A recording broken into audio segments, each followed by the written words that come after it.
नमस्कार मित्रांनो, आज मी घेऊन आलो आहे कर्जतमध्ये एक 3 एकर जागा आहे, विकायची आहे. पासून 7 किलोमीटर अंतरावर आहे. कर्जत कल्याण नॅशनल हायवेपासून अर्धा किलोमीटर अंतरावर आहे.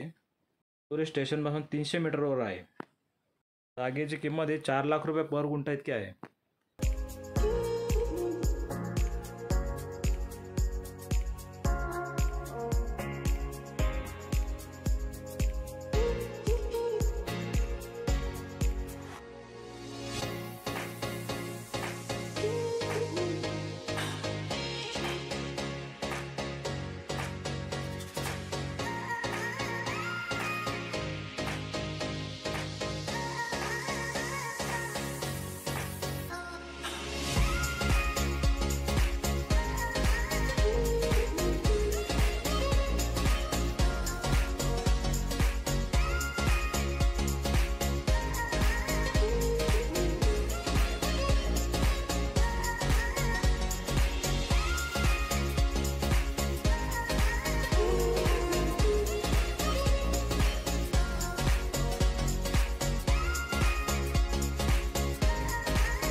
चॅनलवर नवीन असेल तर चॅनलला सबस्क्राईब करा, लाईक करा, शेअर करा, कमेंट्स करा. धन्यवाद.